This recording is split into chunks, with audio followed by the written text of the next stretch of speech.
Namaskar. I am thankful to President Gujarat Plastic Surgery Association, Dr. Mayur, Scientific Chairman Dr. Ashutosh, Dr. Viral, and other office bearer and delegates. This I am presenting on behalf of Dr. Seema.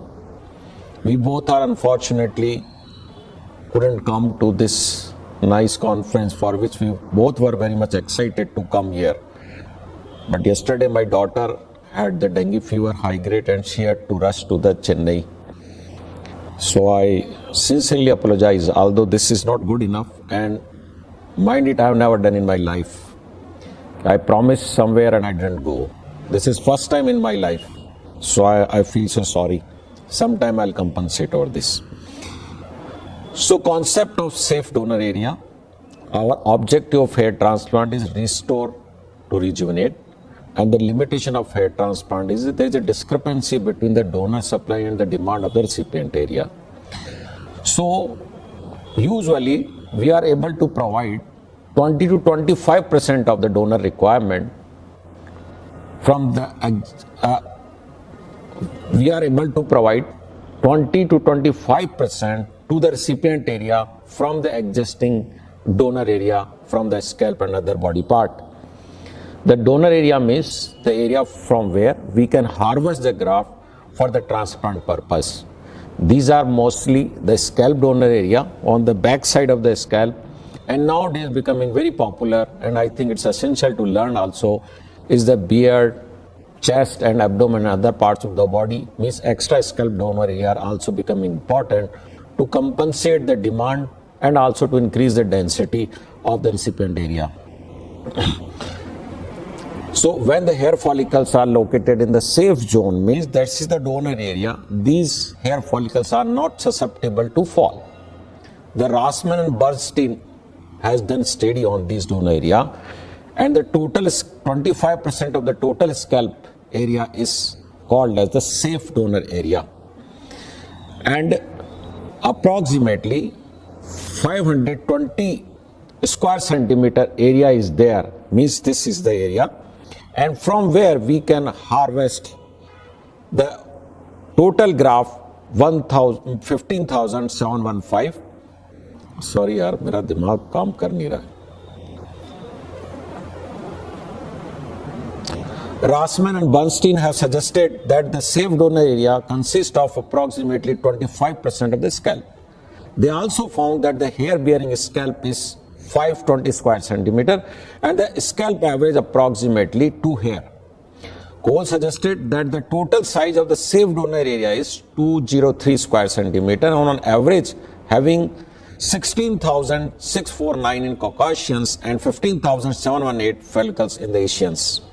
This is the Cole's safe donor area. I'm going to now the concept is the occipital, parietal and the lateral side of scalp has a different nerve supply than the skin on the top of the scalp, indicating different embryological origin.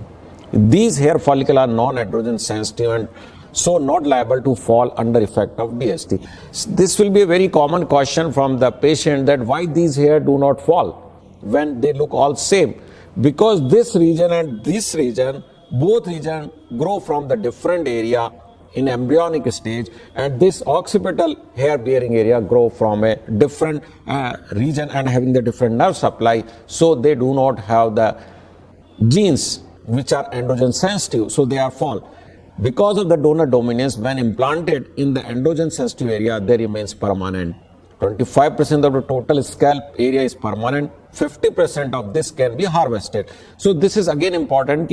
This we know is the 25% of the total scalp area, and there are whatever number of hair follicles are there, we can harvest only the 50% of them. On an average, 5,000 to 7,000 grafts can be harvested from a given scalp donor area. Now let me explain. Please understand this boundaries. I have made this animation. First, the occipital protuberance, not difficult for a plastic surgeon to locate. This is the point A. Then a point B is taken.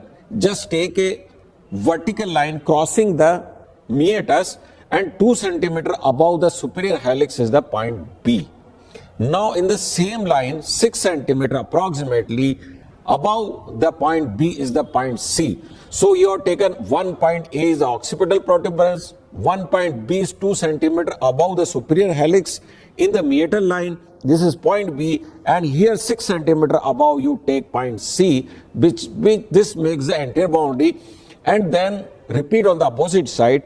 Then we need to take a point D. That D point is in the midline of the posterior occipital region.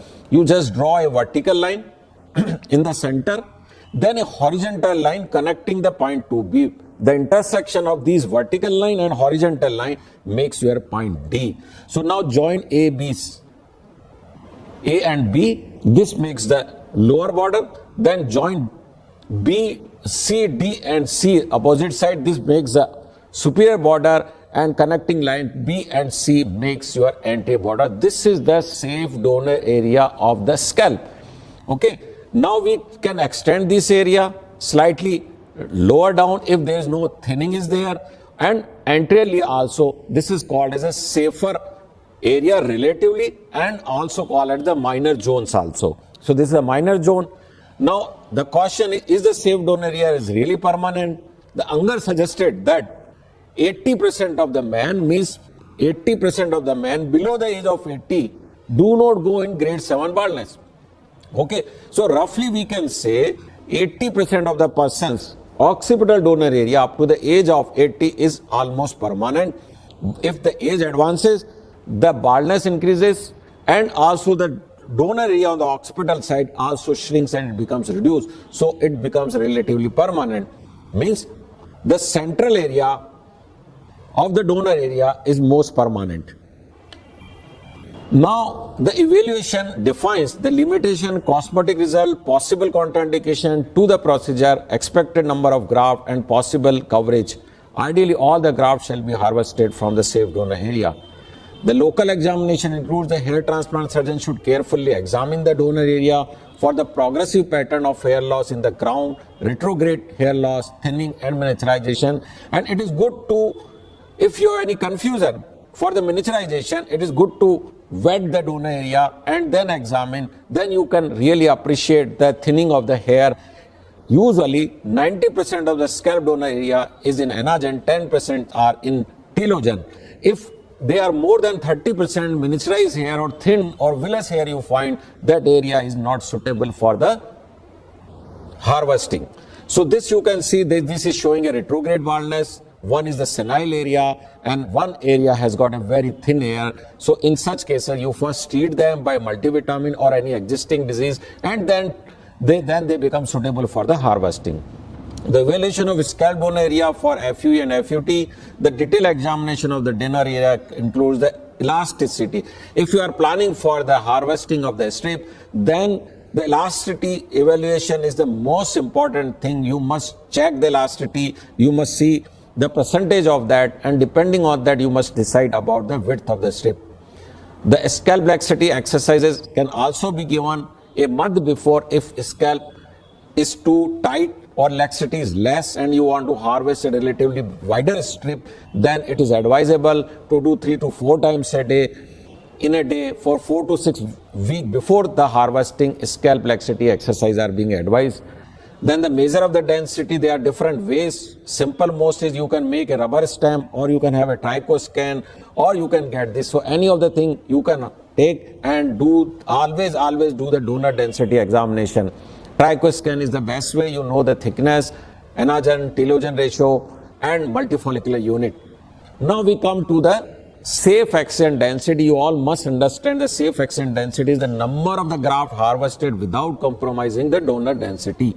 Supposing if there are the 15 to 16,000 hair follicles are there and you are a patient of grade 7 and you harvest maximum number, it's not good.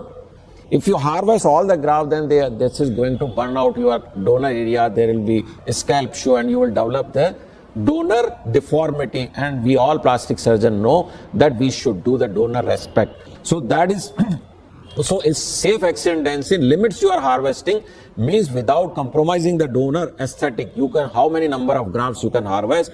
You can harvest maximum up to up the 50% of the existing hair follicle can be harvested without compromising the donor cosmetics.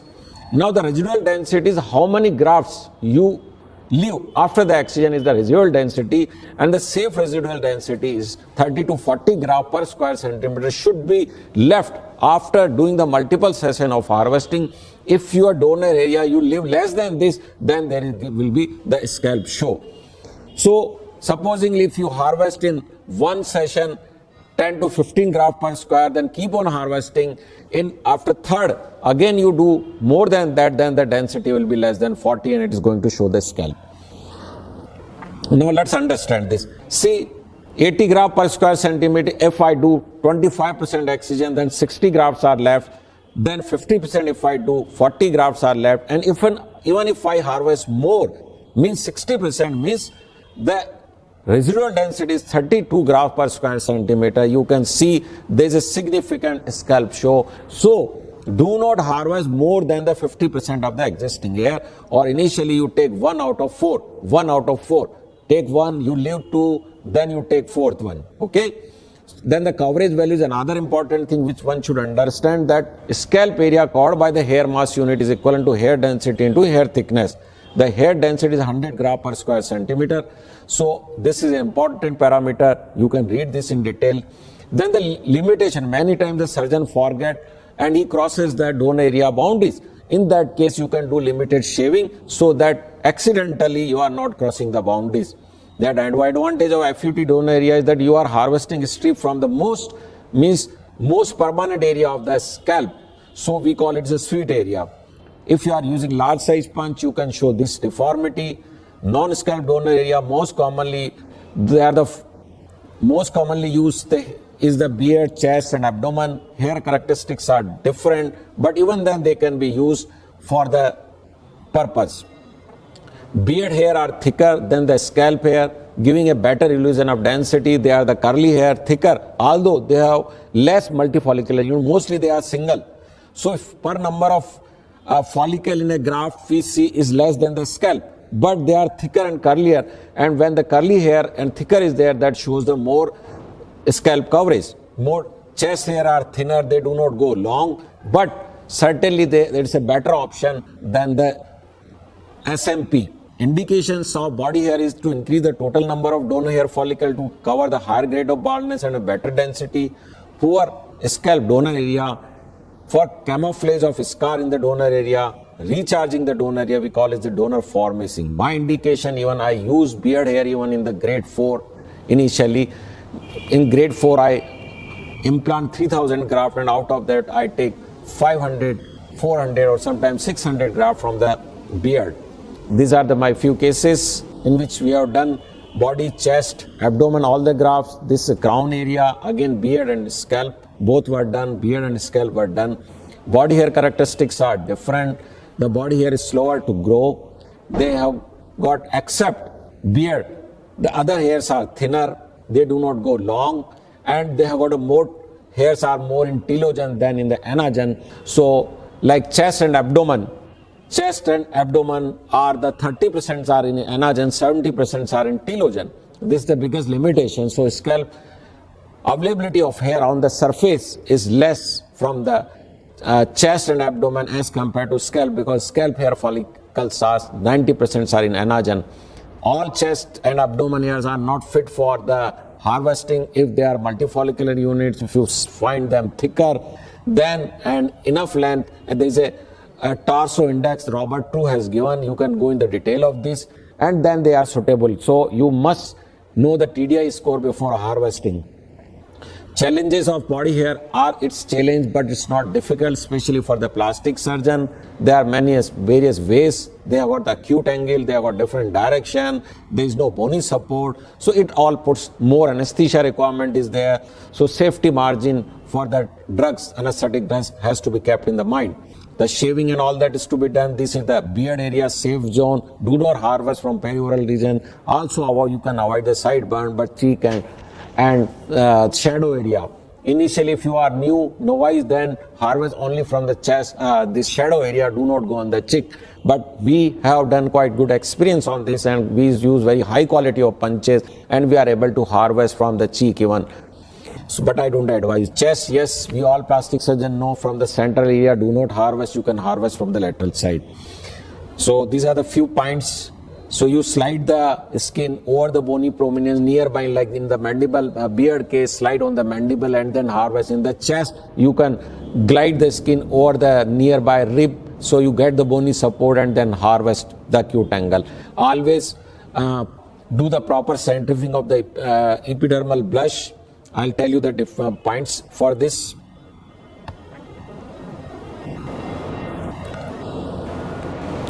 Simultaneous extraction and implantation is a good way, especially for the body hair. You can see even in the body hair, we are the beard hair, we are able to harvest at the same time and implant them. All plastic surgeon uses the surgeon's table. In surgeon's table, you have different position on which you can put the patient, so you can extend the neck at the same time.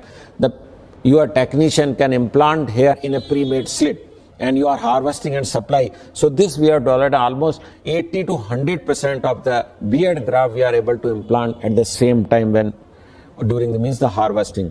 Similarly, this is the chest. At the same time we are harvesting and implanting. It is easy to harvest from the chest because they are very stimulus sensitive, delicate. So it's good to implant them immediately. This is from the scalp. From scalp we are harvesting, 2 persons are harvesting and one of our senior technicians are implanting in pre-made slit. So this is what our routine procedure.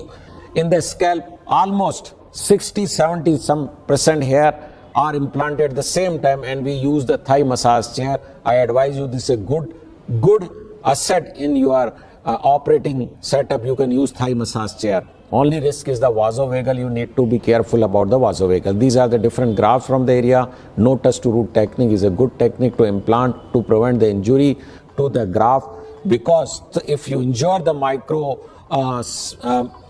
trauma, if you create and the cells are injured, it is going to affect the growth of the hair and the quality of hair. Be careful about the complications. These are our few results of beard and the scalp hair. This is a beard, scalp 5,000 grafts were put. Again, this is 5,000 graft. Again, this was a 5,000 graft. 2 days, 5,000 graft for the 2 days were put. So conclusion is, you must assess the donor area properly, see their thickness, density, discuss with the patient how much this recipient area and how much you can do to them. Thank you. Namaskar.